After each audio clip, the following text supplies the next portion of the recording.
দীর্ঘ ৩৯ বছর পর লোহাগড়া সরকারি কলেজে এইচএসসি ৮৬ ব্যাচের স্মৃতির মহামিলন অনুষ্ঠিত হয়েছে। এতে অংশ নেন ৮৬ ব্যাচের শিক্ষার্থীরা। জাতীয় পতাকা উত্তোলন, বৃক্ষরোপণ ও বর্ণাঢ্য র্যালির মধ্য দিয়ে অনুষ্ঠিত হয় মহামিলন। অনুষ্ঠানে নানা স্মৃতিচারণ, শিক্ষকদের সম্মাননা প্রদান ও প্রয়াতদের স্মরণ করে সমবেদনা জানানো হয়। নড়াইল থেকে জহির ঠাকুরের পাঠানো রিপোর্ট জানাচ্ছেন আশিকুর রহমান।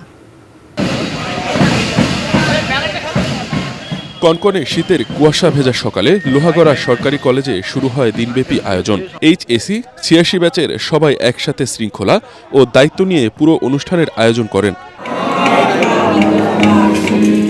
জাতীয় পতাকা উত্তোলন ও আনুষ্ঠানিক উদ্বোধনের পর বৃক্ষরোপণ কর্মসূচি অনুষ্ঠিত হয়।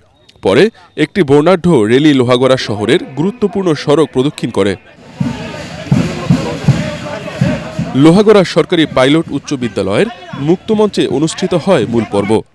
আহ্বায়ক কমিটির বক্তব্য ও উদযাপন পর্ষদের পরিচিতদের মধ্য দিয়ে শুরু হওয়া অনুষ্ঠানে দেশের বীর শহীদ ও প্রয়াত বন্ধুদের স্মরণে মাল্যদান কর্মসূচি পালন করা হয়। এ সময় আবেগঘন পরিবেশের সৃষ্টি হয়। অনুষ্ঠানে শিক্ষকদের সম্মাননা প্রদান এবং প্রয়াত বন্ধুদের পরিবারের সদস্যদের প্রতি সমবেদনা জ্ঞাপন করা হয়। এ সময় বক্তব্য রাখেন এস.এম. শরীফুজ্জামান, এস.এম. হায়াতুজ্জামান, আনিসুর রহমান কামাল, মোশাররফ হোসেন, মাহফুজা নাসরিন তুহিন ও নৌশাদ লস্কর। প্রাক্তন শিক্ষার্থীরা বলেন, এই পুনর্মিলনী কেবল আনন্দের আয়োজন নয়, এটি বন্ধুত্ব, মানবিক এবং সামাজিক দায়বদ্ধতা রক্ষার এক সম্মিলিত প্রয়াস।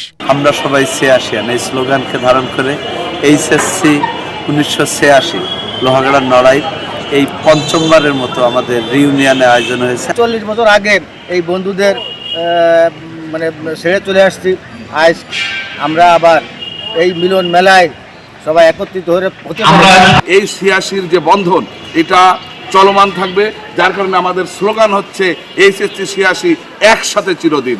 খুব ভালো লাগছে, কারণ স্বামীদের অনুষ্ঠানে আসা তো আসলে খুবই ভাগ্যের ব্যাপার। আমরা এখানে আসছি, এরা যে এটা করছে এটা আমরা খুব আনন্দিত। এই মিলন মেলা ভবিষ্যতেও অব্যাহত থাকবে। এই আয়োজন ভবিষ্যতের জন্য অনুকরণীয় দৃষ্টান্ত হয়ে থাকবে, এমনটাই মনে করছেন আয়োজকরা। Bureau report, ATN Bangla.